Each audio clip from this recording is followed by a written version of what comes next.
Ditanyanya bukan papa karena untuk meneruskan tradisi bahwa kalau kiai ketemu itu ya saling memberi hadiah, saling itu sudah faqaddimu baina yadayna najwakum apa? Shadaqah. Sehingga ketika Kapya ini punya Bali Maksum alim alama, kemudian melahirkan murid-murid yang juga ipar kayak Mbak Warsun bisa ngarang apa Kamus Al Munawwir, Pak Bik juga punya karangan Kamus Al Muasir. Saya itu punya semua. Karena ini adalah buah dari bahwa kita ini tidak kalah sama produk-produk yang di sana. Bahwa produk di kita ini sudah cukup untuk mengantarkan orang menjadi alim alama. Dulu Mbak Zubair ke Mekah ya sudah alim alama. Gus Zufur ke Al-Azhar sudah alim. Semua teman-teman kita ke Mekah itu sudah alim semua. Padahal produk mondoknya ya tadi mau digojlok kiai ini terus mangkel be keamanan biasanya itu. Biasanya musuh besar pondok itu keamanan. Jadi ya bukan berarti gojlok ibunya Gus Maftuh enggak, biasanya keamanan itu musuhnya apa? Banyak. Itu tradisi keilmuan itu harus dijaga dengan hujjah dan dengan tadwin, dengan pembukuan. Saya punya sekian cerita ya, misalnya dulu kita mungkin iskal itu janggal. Kenapa sih orang Islam tukaran sama orang Islam itu? Sehingga di antara doa Nabi yang enggak dikabulkan Allah, enggak boleh dikabulkan sama Allah enggak boleh, bukan berarti enggak mustajab. Redaksinya famana aniha, memang enggak boleh. Redaksinya bukan falam yastajib lahu tapi famana aniha. Di Al-Marrah As-Salisa ini Nabi dilarang, yaitu melarang umat Islam itu jangan sampai tukaran sama umat Islam sendiri. Itu kata Allah, ya enggak bisa kata Allah, kalau itu enggak saya kabulkan. Itu dulu guru-guru kita nyontohkan sederhana. Kira-kira kalau saya tukaran wek Gus Zofuru mbah mun luwih ikhlas timbang ditukari wong liya. Nek ana kakak ditabuk adik wong tua luwih ikhlas timbang ditabuk tangga. Barokahnya membaca kita lebih mentoleransi. Kalau ada Mbah Hashim dikritik Mbah Fakih Mas Kumambang kita ikhlas itu. Tidak dikritik guru PAUD itu kan. Atau dikritik orang-orang yang enggak bisa ngaji. Artinya ternyata keliru kita bilang kiai kok tukaran, justru bagus kiai tukaran dibanding kiai dikritik guru PAUD atau dikritik orang-orang yang nggak bisa baca kitab. Akhirnya barokahnya baca kita menjadi tahu. Dulu Mbah Mun sering cerita, ini masih cerita silsilah ya. Jadi Mbah Ali Maksum tadi kita tahu di antara guru besarnya Mbah Ali Maksum tentu Mbah Mahfud Termas. Beliau adalah adik dari Kiai Mahfud Termas. Mbah Dimyati ini adik Kiai Mahfud Termas. Itu punya saudara namanya Abdul Razak, juga punya saudara namanya Dahlan, itu yang membawa Thariqah Syadziliyah di Solo Raya, yang sekarang alhamdulillah diteruskan Gus Wafi. Dulu di antara pesannya Mbah Mun ke saya, hak Wafi kandani kon ziarah ning Mbah Dimyati. Mergo Thariqah Syadziliyah dulu itu yang bawa keluarganya Mbah Dimyati. Jadi semuanya ini masih dzurriyyatan ba'duha min ba'd. Nah pesan saya karena tadi Mbah Munawwir yang termasuk orang pertama yang bawa Quran, bawa Qiraah Sab'ah. Kenapa saya bilang termasuk? Karena kalau bilang paling pertama ini nanti butuh data dan itu agak kerepotan. Tapi yang jelas mimman istahara lah. Mimman istahara yang membawa Sab'ah ke sini itu adalah Mbah Munawwir. Terus beliau ngajarkan diantaranya ke Mbak Arwani pakai kitab Satibi, pakai kitab Nazmus Satibi. Terus Nazmus Satibi itu diteruskan oleh Mbak Arwani, ditulis. Yang nulis dulu Mbah Dola Salam. Bapak saya itu murid Mbah Dola. Dulu Mbah Dola sebelum ke Mbak Arwani ngaji sama Ki Said di Sampang. Bapak saya sebelum ngaji di Mbah Dola sudah hafal Quran lewat buyut saya sendiri namanya Ki Zubaidi. Yang Ki Zubaidi akhirnya jadi menantunya Mbah Ahmad Syuaib.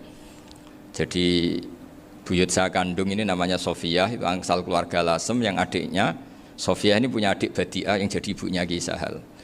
Terus Ki Sahal punya Mbak Yu namanya Muzayanah, punya di garwa Ki Mansur punya anak Gus Qayyum.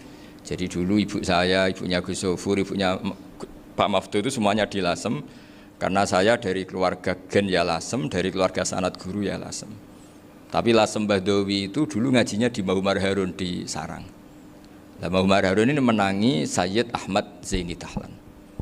Sayyid Zaini Ahmad Zaini Dahlan ini punya cucu keempat yang hidup di Sedan, terus makamnya di Lasem, namanya Habib Haidar, itu yang nulis biografinya Mbah Maksum. Mbah Maksum bukan Bali, biografinya Mbah Maksum itu ditulis oleh Habib Haidar, namanya Haidar bin Hasan bin Sodaqoh bin Ahmad Zaini Dahlan. Nah, Habib Haidar ini menantunya Sayyid Hamzah Sato. Hamzah Sato itu Hamzah bin Abdullah bin Umar, itu kakaknya Sayyid Abi Bakar Sato, Sohibul I'anah. Nah, Said Umar ini yang dulu ngajari mbahnya Mbah Mun namanya Ahmad bin Syuaib. Nah, di antara ajarannya adalah baca kitab-kitab kecil yang bisa dihafal. Dibawalah ke sarang jadi metode muhafadzah. Tapi kemudian lama-lama oleh pondok itu jadi syarat kenaikan kelas. Dulu nggak ada muhafadzah untuk kenaikan kelas ya, supaya orang alim itu harus hafal. Lama-lama dipakai syarat untuk muhafadzah. Jadi semua ini sanad harus kita ingat supaya kita bisa menjaga tradisi. Termasuk tradisi ini kiai seneng jagungan, terus ngomong ra penting. Itu juga sanad. Setahu saya Mbah Mun itu kalau ketemu bapak ya guyon terus. Saya punya kenangan tuh yang dulu agak iskal tuh begini. Ada isu lah, entah isu entah hoax entah apa, ada kaji itu agak beling itu, pokoknya beling lah gitu. Seneng siapa itu, rondo lah apa. Pokoknya beling gitu. Ketika Mbah Mun dilaporin tamu kalau kaji itu beling sama rondo itu. Mbah Mun tanyanya lucu. Lho ayu no cung. Wahyu banget Mbah. Wahyu. Itu bapak juga bakas ayu nih. Dulu saya sekali ini kiai kok bakas wong ayu, bakas budine barang lah kira-kira gitu. Tapi setelah saya tambah alim, tambah ngerti itu, kata bapak gini, ya apik bakas ayu hak, timbang iya, no malah qadzaf. Ternyata seni. Sekali Mbah Mun atau bapak bilang, kaji kok zino, kaji, maka larinya ke qadzaf. Maka menghindari bahasa menuduh, ngomong yang nggak penting. Loh ayu no. Jadi kiai dulu tuh orang sok suci tapi menghindari hal-hal yang jadi punya seni untuk ngelola kehidupan. Orang bermalam-malam jagungan sama teman asik itu kan perlawanan terhadap nafsu kita, syahwat kita untuk mungkin nikmati dugem di bar atau di tempat-tempat maksiat. Itu setan di Indonesia tuh kakuati sama Ki Jawa. Orang supaya tidak tertarik maksiat itu Ki Jawa cukup ketemu kancane masak terong guyon. Gejolak-gejolakan zaman mondok, sewengi lulus sangka maksiat, bar wis tutup. Perlawanannya sederhana, nggak pakai tahajud, nggak pakai wiridan, karena Kiai Jawa juga koyoknya rapati potongan ahli ibadah gitu, jagungan gitu. Jadi setahu saya itu pernah lihat Bali itu sekali ketika beliau ngisi ceramah di Mbah Hamid Bedowi, saya masih kecil diajak bapak. Dulu kalau bapak ngelihat Bali sama Mbah Hamid itu mesti nangis, karena dua orang alim bertemu. Yang akhirnya ya bisanan itu Mbah Hamid punya anak Gus Nasih, di sini ada Mbah Nafisa, terus jadi Mbak Salih Hindun itu. Jadi dulu tuh ya guyon terus ketika ketemu. Itu yang sering bodoni Mbah Hamid itu ya Ki Bisri. Ki Bisri itu kalau datang ke Ki Hamid Pasuruan, nak wali tenan aku teko ditatakno mangan. Jadi ukurannya ya. Ternyata sampai sana dikei mangan tenan. Masih belum mengakui, kan nak wali tenan aku iki kiai rung di mobil, dongakno aku di mobil. Sudah kalah satu seri itu masih gak terima.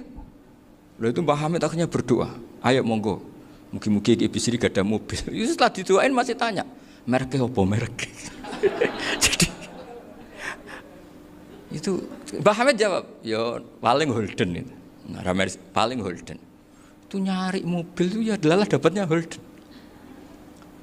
Suatu saat Mbah Bisri diundang Mbah Hamid gak dikasih bisaroh, karena utangnya sudah banyak Mbah Hamid, Mbah Bisri ini utang tadi, utang doa tadi. Itu ya gak dikasih besar ya gak mau kesang apa-apa kelambimu kayak aku. Didol sama muhibbinya Mbah Hamid, itu harganya melebihi jatah bisaroh. Ketemu Mbah Hamid, Kang, susu Kang, mergo. Jadi dulu itu rileks, makanya ini yang diceritakan ke Zofur. Sebetulnya kalau kiai-kiai itu bersanad itu ya rileks, hidupnya itu rileks. Karena rileks ini perlawanan terhadap kemungkaran. Saya dulu musyawarah sering sama Gus Zofur usul fikih. Itu jelas di antara yang ditulis Lubil Usul itu. Ya kita tahu tadi misalnya sanad usul fikih, Mbah Ber itu sangat al-usuli Kiai Zubair Dahlan, abahnya Mbah Mun. Punya murid di antaranya Kiai Sahal. Kiai Sahal punya karangan Thariqatul Husul fi Syarhi Lubil Usul. Itu Thariqatul Husul itu beliau ngendikan dalam mukaddimah bahwa saya bisa mensarah ini berdasar ngaji maknani sama Mbah Zubair. Terus beliau mengutip sarah itu dari kitab Nailul Ma'mul. Beliau ngendikan binus khotin khatiyah ghairi matbu'ah. Dan itu ditemukan di Kiai Mansur di Lasem, karena Kiai Mansur iparnya Mbah Sahal. Mansur bin Khalil itu diantara katibnya Syekh Mahfud. Jadi semuanya ini sambung. Mbah Ber saking ahli usul fikihnya, kalau ngajar usul fikih itu kalau guyon takriran saya ini lebih memahamkan ketimbang sarah. Ya sudah, terus Mbah Zubair Kiai Fakih, terus Syekh Mahfud. Di sini saya Mahfud termasuk orang yang dekat Mbah Munawir sampai putrane Mbah Mahfud namanya Gus Muhammad dibawa Mbah Munawir kemudian mondok di Termas diantaranya terus dinikah jadi menantunya kalau nggak salah Haji Taslim di Betengan kemudian sekarang juriannya Mbah Mahfud di Betengan. Ini nggak boleh hilang secara seperti